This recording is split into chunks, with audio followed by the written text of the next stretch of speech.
Bueno, muy buenos días con cada uno de ustedes. Saludos a cada uno de ustedes de las iglesias en las que estén. El día de hoy, entonces, vamos a ver 1 de Pedro, capítulo 3, versículo 13. Y vamos a estar entonces aprendiendo algunas cosas allí sobre un discípulo radical. ¿Qué es lo que caracteriza a un discípulo radical? ¿Qué es lo que lo distingue de otro tipo de discípulos? ¿O cuál es su entonces característica o cuáles son las características que lo definen?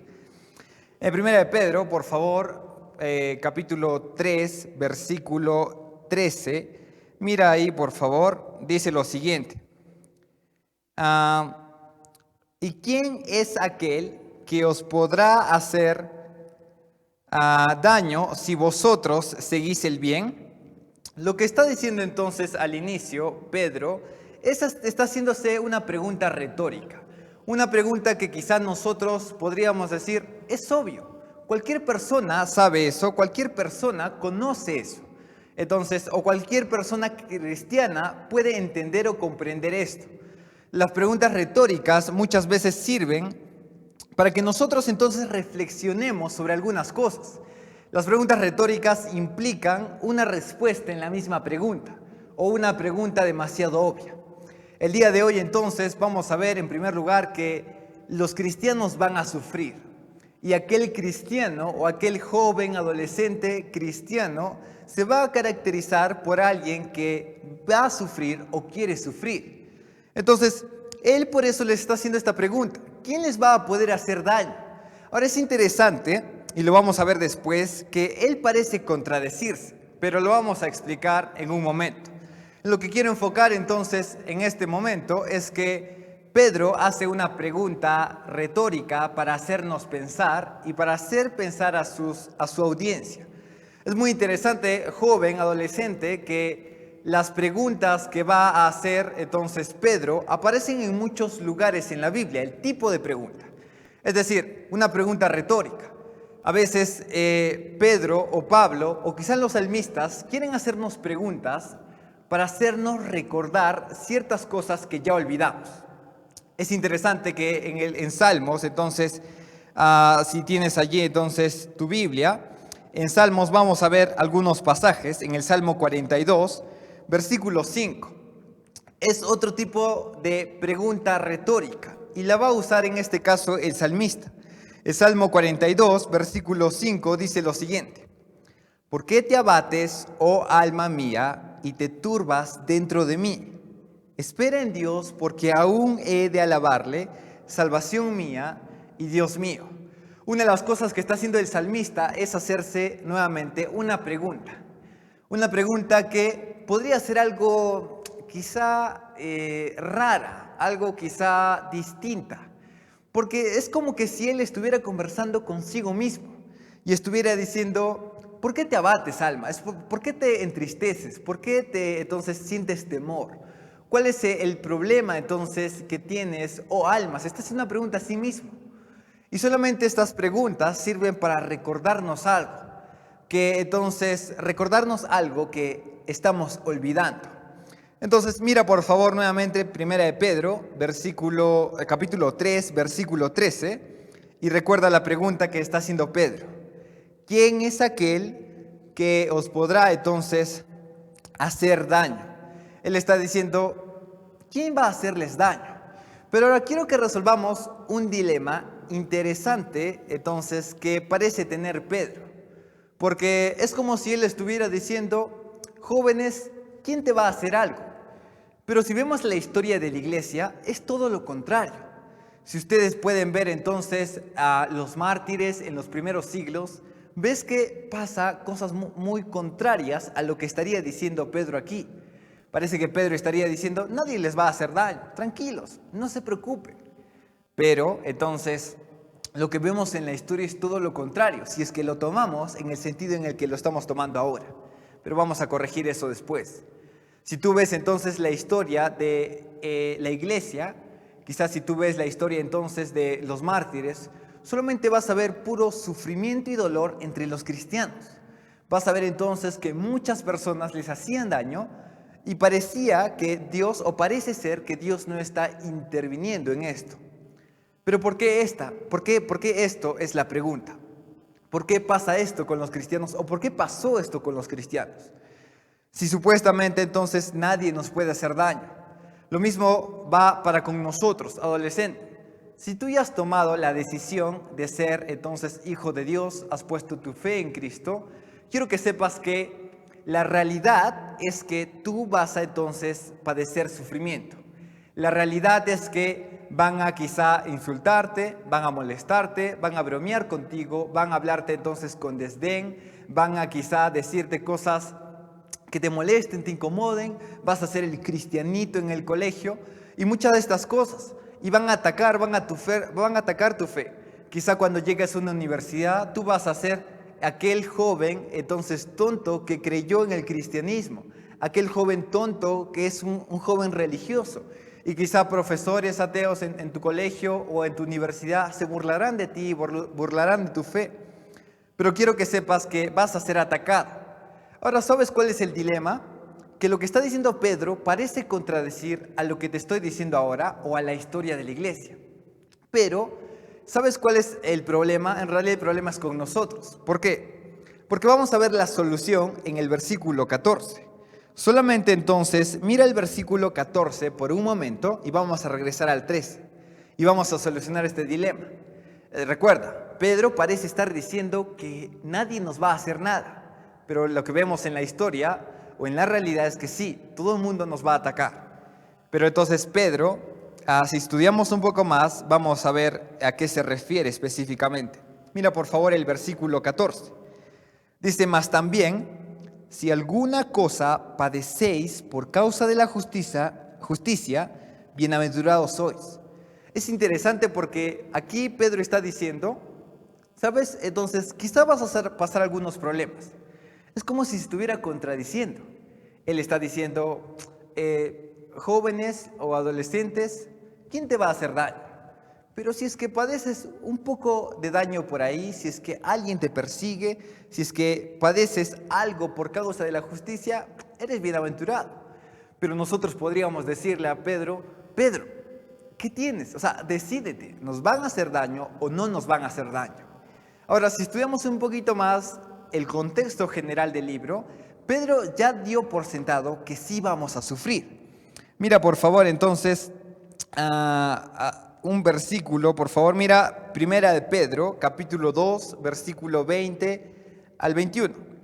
Mira lo que está diciendo. Pues qué gloria es si pecando sois abofeteados y lo soportáis. Mas si haciendo lo bueno sufrís y lo soportáis, esto es ciertamente aprobado delante de Dios, pues para esto fuisteis llamados.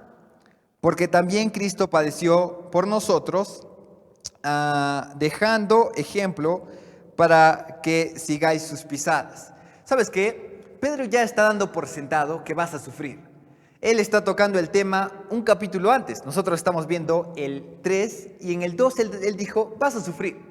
¿Sabes cuál es tu responsabilidad? ¿Sabes para qué has sido llamado? Para sufrir, para hacer la vergüenza, para que te ataquen, para que seas perseguido como en el siglo I. Entonces, mira, está diciendo, mira el versículo. Mira de nuevo, qué gloria es si pecando sois abofeteados y lo soportáis. Mas si haciendo lo bueno, sufrís y lo soportáis, esto es ciertamente aprobado delante de Dios. Mira esta parte, pues para esto fuisteis llamado. Nuevamente, para esto fuisteis llamado. Porque también Cristo padeció por nosotros, dejándonos ejemplo. Y mira esta parte, para que sigáis sus pisadas. Es decir, ¿sabes cuál es la forma de imitar a Jesús? Sufrir. Y si no sufres, entonces quizá no estás teniendo un cristianismo tan radical. Entonces quiero que pienses que la primera característica de un discípulo radical es que va a sufrir. Joven, si es que tú o adolescente, si es que tú no estás sufriendo, es que quizá no estás haciendo las cosas como Jesús las dijo.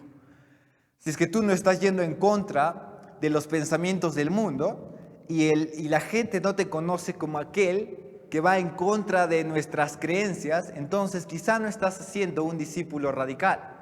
Una de las cosas que entonces pasa con alguien que es radical es que va a sufrir. Y somos llamados a sufrir. Por lo tanto, somos llamados a ser radicales y ir en contra del mundo. Y que la gente quizá nos va a odiar, la gente quizá nos va a dejar de lado, pero ¿qué importa? Vamos a verlo después. Regresa por favor a Primera de Pedro, a 3:13. Y quiero entonces que sepas que aquí esta pregunta no se está refiriendo al sufrimiento físico. ¿Recuerdas? Parece que Pedro tiene un dilema. Parece que Pedro se estaría contradiciendo. Pero lo que Pedro está diciendo es algo parecido a lo que Pablo dijo en Romanos 8. Él dijo entonces, si Cristo, parafraseándolo, está de nuestro lado, ¿quién contra nosotros? Es lo mismo que estaría diciendo Pedro aquí. ¿Quién es aquel que os podrá hacer daño? Entonces, ahora tú te preguntas y dices, pero José, ¿no nos estás entonces diciendo que vamos a sufrir y que un discípulo radical va a sufrir? Pero por otro lado, nos estás diciendo que nadie nos va a hacer daño. Decídete, igual que a Pablo. Y te explico entonces cuál es la solución aquí. A lo que Pedro se refiere es que nadie nos va a hacer daño en el sentido entonces más importante, en lo espiritual. Hermanos, si ustedes preguntan a misioneros, por ejemplo, en China, ellos son muy celosos y muy apasionados porque están en medio de la persecución. Y su oración y respuesta a su oración es salir de la persecución, salir libres de persecución quizá de parte del Estado. Ya no es persecución como lo era en el siglo I, pero es un tipo de persecución. Pero te das cuenta entonces que el sufrimiento o el dolor físico, ese tipo de problemas, ese tipo de persecución, no afecta o no nos hace daño a lo espiritual. Y te voy a hacer unas preguntas aquí, porque joven, si alguien se burla, si digamos en Perú, quizá empiezan a perseguir a las iglesias, a los jóvenes, te empiezan a perseguir indirectamente con insultos, molestias, entonces en tu colegio, en tu universidad, te están separando de Cristo, están haciendo entonces que ya no seas cristiano, están haciendo entonces que tu vida espiritual decaiga. No, al revés. Nadie va a poder hacerte daño. ¿Por qué? Porque ya tenemos cosas seguras en Cristo. La salvación. Entonces, que si morimos siendo perseguidos, o si los cristianos en el siglo I morían devorados por los leones, quizá quemados en hogueras, crucificados como Pedro, ¿eso hace que ya no estemos con Cristo? No. Por eso la pregunta retórica de Pedro: ¿quién os podrá hacer daño? ¿Quién va entonces a dañarlos en ese sentido, en ese aspecto? Dice, sabes que vas a padecer en lo físico, pero en lo espiritual, ¿quién va a hacerte daño? Nadie. Nada nos va a poder separar del amor de Cristo, dice Romanos 8. Y eso es lo más importante. Hermanos, si es que alguien llega y si tú decides ser un misionero, decides ser entonces pastor y vas a un país en donde hay persecución, Turquía, en donde son muy radicales, y mueres, eso es un beneficio. No dice Filipenses que estar aquí es bueno, pero morir y estar con Él es muchísimo mejor. Entonces no nos hacen una maldad en el sentido espiritual, sino al revés, un beneficio, porque estaremos con Cristo. Pero la realidad aquí, entonces, en el mundo terrenal, si es que así lo categorizamos, es que vamos a sufrir. Y un discípulo radical está caracterizado por eso. Mira lo que continúa y vamos a ver un poco más después. ¿Quién es aquel que os podrá hacer daño? Si vosotros seguís el bien. Es decir, si ustedes anhelan el bien, es lo más lógico, es que nadie les vaya a querer hacer daño, pero a fin de cuentas, entonces, si nosotros queremos agradar a Dios, hacer lo bueno delante de Él, en realidad esto afecta a lo terrenal porque solamente sea amable con tus compañeros, no te van a odiar. Pero a veces debemos reconocer que sí va a pasar a pesar de hacer todo lo bueno. ¿Por qué? Porque recuerdas quién es el príncipe del mundo de las tinieblas y quién maneja sus mentes. Es el demonio, es el diablo, y él va a querer atacarnos, así que solo espera eso. Un discípulo radical está caracterizado porque intenten atacarlo. En lo espiritual no lo van a dañar, en lo físico quizás sí, se van a burlar, vas a ser burlado, ya te dije. Y eso entonces te va a caracterizar. Mira lo que dice el versículo 14. Entonces, quiero que te des un momento en el versículo 13. Ahora quiero que pienses en lo siguiente. Lo que está diciendo Pedro es, ¿quién os podrá hacer daño? Entonces, quiero que pienses un momento en eso. Ya te dije, cuando tú estés pasando por problemas, cuando tú quizá estés siendo burlado, cuando tú quizá tu fe esté decayendo, o quizá cuando todo el mundo esté en tu contra, quizá quieres servir al Señor terminando el colegio y quizá puedes entonces, o quizá quieres entrar al seminario y todo el mundo se ponga en tu contra, tus padres, tus tíos, familiares. ¿Qué es lo que vas a recordar? ¿Quién me podrá hacer daño? ¿Quién va a hacerme algo verdaderamente que me perjudique en lo espiritual? Las preguntas son entonces recordatorios.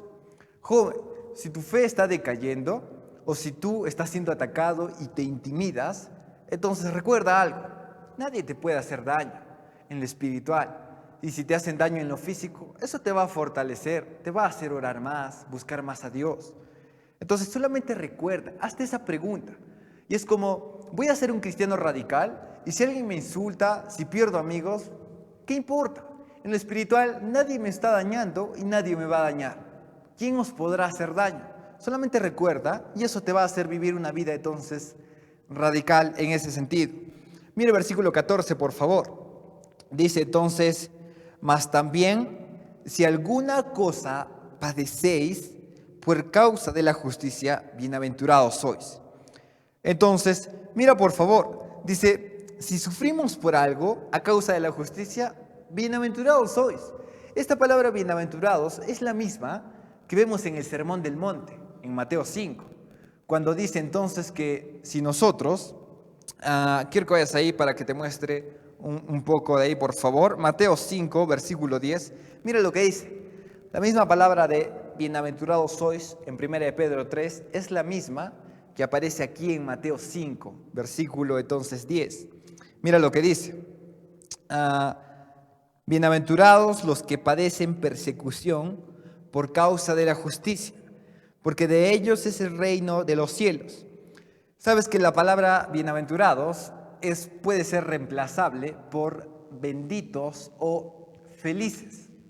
Si es que tú reemplazas la palabra feliz en vez de bienaventurado, ya sabemos que el lenguaje es un lenguaje antiguo, por eso la palabra bienaventurados. Pero si tú pones felices en el sentido espiritual en vez de bienaventurados, mira lo que diría.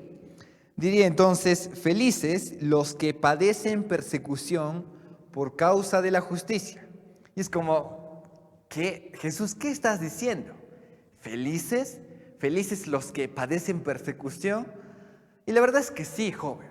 Porque quiero que prestes atención aquí y mires una realidad. Vas a sufrir. Si eres cristiano o no. Eso es algo, una realidad de este mundo. Vas a sufrir. Tú decides por qué sufrir. Y solamente pregúntale a tus padres, a una persona mayor, si es que ha sufrido o no. Y si es que quizá el mundo es duro. Y casi siempre, si no todos, te van a decir, es muy difícil. Vas a sufrir mucho. Y yo he sufrido mucho. Porque sabes cuál es la realidad del mundo, vas a sufrir. Pero ahora quiero hacerte una pregunta. ¿Por qué vas a sufrir? La pregunta no es, ¿vamos a sufrir o no? Porque eso está dado por sentado. La pregunta correcta es, ¿por qué voy a sufrir? ¿Por qué vas a sufrir tú? Vas a sufrir entonces por pecado, por equivocarte, por quizá un embarazo no deseado, por entonces hacer las cosas mal, dedicar tu vida o enredarte en alcohol, drogas. ¿Por qué vas a sufrir? Esa es la pregunta o la mejor pregunta. ¿Por qué vas a sufrir? ¿Vas a sufrir por el pecado o vas a sufrir por aquel que te ama? Por aquel entonces que dio su vida por ti. Por eso somos bienaventurados, porque sufrimos por una causa correcta. Por eso dice, bienaventurados, nuevamente lee el versículo, bienaventurados o felices, entonces los que padecen persecución, ¿por qué? Por causa de la justicia. Entonces, ¿cuál es la razón? La justicia. Vas a sufrir o hacer lo justo. Básicamente, en tus palabras, portarte bien o hacer lo correcto delante de Dios. Entonces, ¿sabes por qué somos felices? Porque vamos a sufrir, algo que está dado por sentado, pero por una causa correcta. Vas a sufrir, pero entonces por lo correcto, vas a estar del lado correcto de la guerra. Vas a estar en el equipo o vas a estar en el país que ya ganó la guerra de antemano. Por eso somos felices, porque estoy sufriendo por una causa correcta. No estoy sufriendo por algo simple, vacío y superficial, sino por algo profundo, el Evangelio, Cristo, su salvación, misiones. Entonces, santidad, voy a sufrir por eso. Te das cuenta entonces que en muchas partes de la Biblia, y te podría mencionar muchos versículos que se menciona que somos llamados a sufrir. Santiago 1:2, 2 Timoteo 1:8, Filipenses entonces 1, 2 Corintios 1:5. Solo mira esos versículos que he mencionado, anótalos y después puedes verlos. Y vas a sufrir, estamos llamados a sufrir. Por lo tanto, un discípulo radical es aquel que está dispuesto a sufrir. Ya no vas a buscar, no estoy diciendo sufrir en el sentido de que me voy a cortar, entonces voy a meterme a un lugar peligroso, no, pero sí entiendes la idea. Vas a sufrir porque si eres radical como cristiano, gente te va a odiar, gente no va a querer saber de ti. Solamente recuerda, mira por favor de nuevo 1 de Pedro 3, entonces 14. 1 de Pedro 3:14. Mas también, si alguna cosa padecéis por causa de la justicia, nuevamente, bienaventurados sois.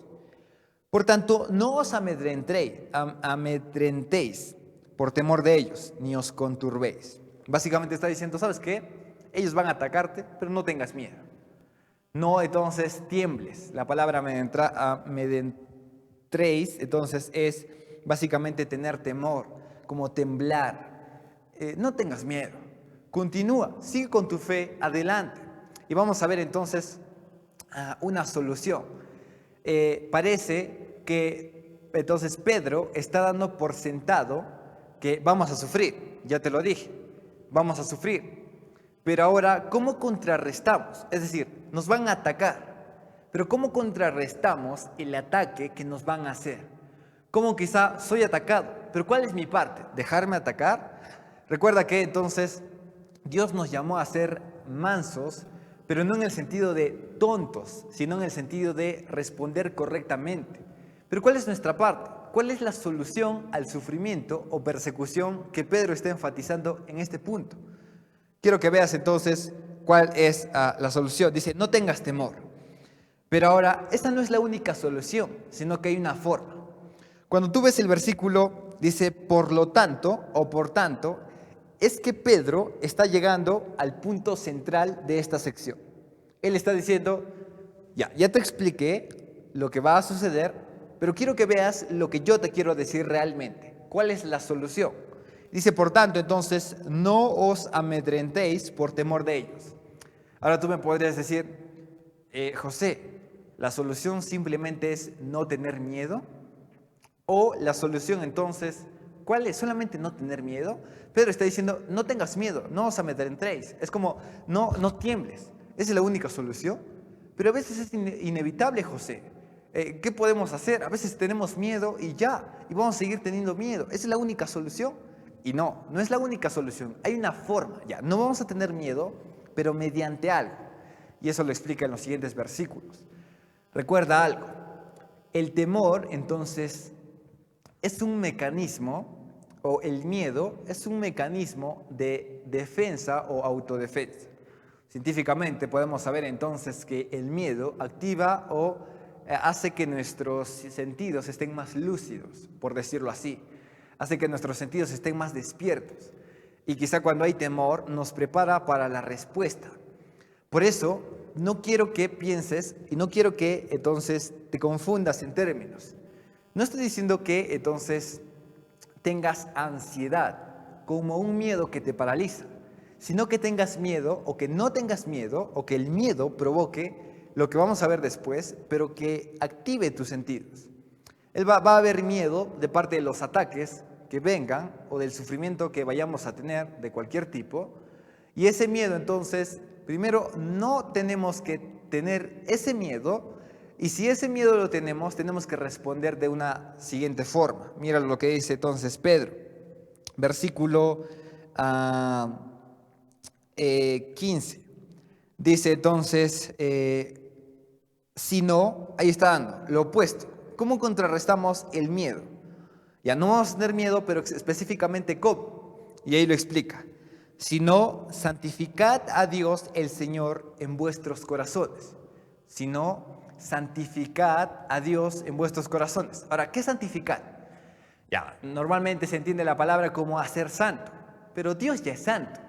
Entonces no lo está diciendo en ese sentido de la palabra, sino lo está diciendo más específicamente en no hacerlo santo, sino más bien en hacerlo, o una traducción más específica, hacerlo rey en este trono, en el trono del corazón.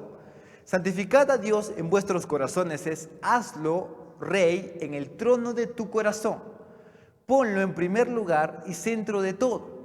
Entonces lo que está diciendo Pedro es, vas a sufrir, vas a tener miedo, te van a atacar, es una característica de un discípulo radical que sufras, pero ¿cuál es la solución? Entonces la solución es santifica o haz de Dios entonces haz de tu corazón un trono en el cual vas a sentar a Dios. Y va a ser mucho más específico Pedro, pero es como que él estuviera diciendo, ten a Dios en tu corazón en el centro, aférrate a Él. Pero no solo eso, tómalo como rey. Y no solo eso, sino que vas a ver algo más. Y con eso entonces vamos a estar terminando. Sino santificad a Dios el Señor en vuestro corazón, hazlo rey en tu corazón, y estad siempre preparados para presentar defensa con mansedumbre. Quiero que veas nuevamente. Y estad siempre preparados para presentar defensa con mansedumbre y reverencia. Mira lo que sigue. Ante todo el que os demande razón, quiero que veas esa palabra, razón, de la esperanza que hay en vosotros. Te lo parafraseo, te lo simplifico. Lo que está diciendo es, ¿sabes cómo vas a...? Es interesante que aquí Pedro está yendo más a lo intelectual que lo físico. Parece que Pedro entendía que los ataques físicos no van a estar siempre, pero sí los ataques de la mente con las palabras, en el área intelectual. Sabemos que en ese tiempo ya había un tipo de filósofos que contradecían muchas de las enseñanzas bíblicas. Por eso Pablo en Hechos, por ejemplo, debatió con uno de ellos, los evangelizó, etc. Y Pedro también, entonces por eso usa ese versículo. Juan también usa una referencia a lo que llamamos apologética. Y es básicamente la defensa racional de la fe. Lo que está diciendo Pedro entonces es, ¿sabes qué? ¿Cómo vas a contrarrestar ese miedo? Haz a Dios un rey en tu vida, y no solo eso, sino que ahora defiende su causa. Defiende racionalmente su causa. Joven, quiero detenerme aquí y quiero hacerte algunas advertencias. Quizás no van a atacarte en el colegio, universidad, no van a atacarte quizá como en los primeros siglos. Entonces te van a tirar piedras, o la fosa de los leones, soldados romanos, quizá no. Y aquí en Perú, en nuestro contexto, o en donde estés, quizá no. Pero lo que sí te van a atacar es en el área intelectual. Quiero que sepas que no puedes dudar tu fe, y no deberías, porque tenemos suficientes razones para creer lo que creemos. ¿Quieres hablar de ciencia? Podemos hablarla, y la Biblia puede entrar allí, y hay muchos científicos cristianos. Puedes hablar entonces de filosofía, y estamos allí, hay muchos filósofos cristianos. Pero lo que quiero que veas es que Pedro está diciendo, te van a atacar, van a amedrentarte, van quizá entonces, vas a sufrir en ese sentido, porque te van a ver como tonto. Pero quizá tú entonces puedes, en primer lugar, hacer entonces de Dios hacer de Dios el rey del trono de tu corazón y defender su causa. Nosotros, Pedro nos dice que defendamos cualquier cosa de la que seamos atacados. Dice, cuando os demanden razón de la esperanza que hay en ustedes. Él está diciendo, ¿sabes qué? Van a cuestionar tu fe. En palabras muy simples te está diciendo eso. Van a cuestionar tu fe. Van a cuestionar las creencias que tú tienes. De esa forma van a atacarte.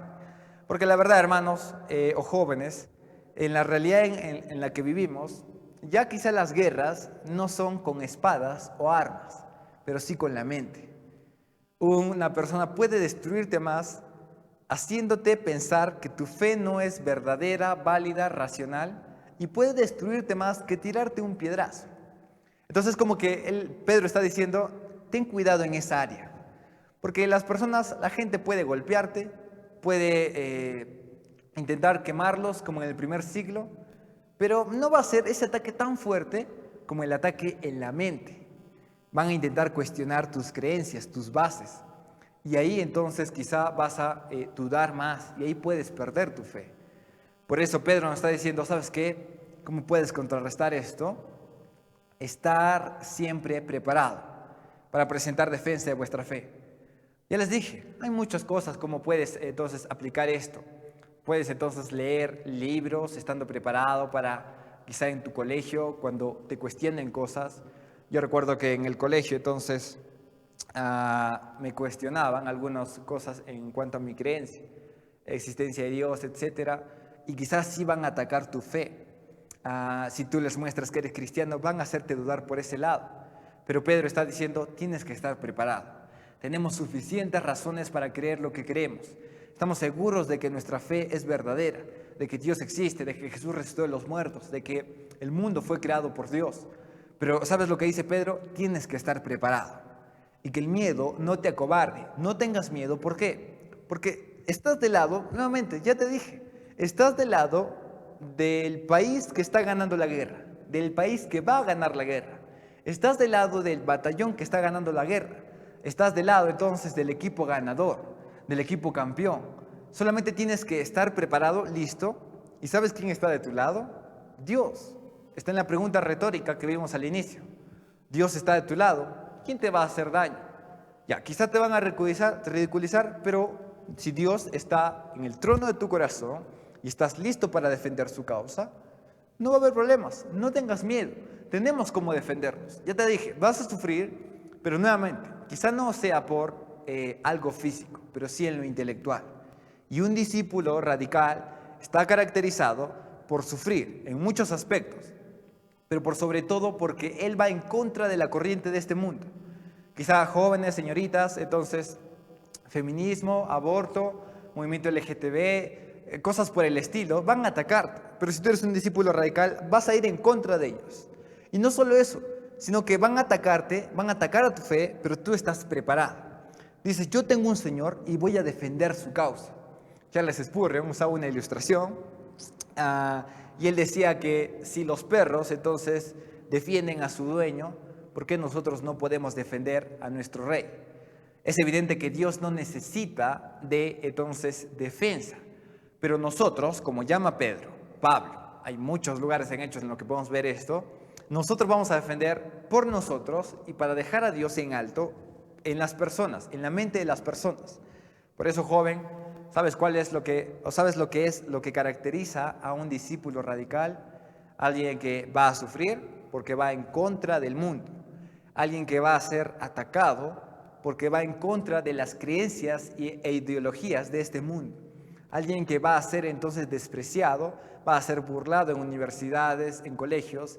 Pero ¿sabes cuál es la solución? Pon a Dios en tu corazón verdaderamente, hazlo Señor de tu corazón, santifícale, glorifícale. ¿Pero cómo? Dice Pedro, estando preparados para defender su causa. Estar listos y decir, lo que yo creo es lo mejor en lo que puedo creer. Es la cosa más racional, es entonces la cosmovisión más grande del mundo y la que tiene más sentido. Solamente entonces puedes prepararte, estar listo. Y un discípulo radical es aquel que sufre por su Señor y defiende a su Señor. Recuerda eso. Un discípulo radical entonces es aquel que sufre por su Señor y defiende a su Señor. Solamente recuerda esas dos cosas. Es lo que hemos visto en este pasaje. Te animo, joven, que puedas ir en contra de la corriente de este mundo, que puedas ser alguien radical y que pueda entonces caracterizar tu vida por sufrir y defender la causa que estás viviendo. Soy muy agradecido con ustedes. Mi nombre es José Chávez Calderón y estamos para servirles.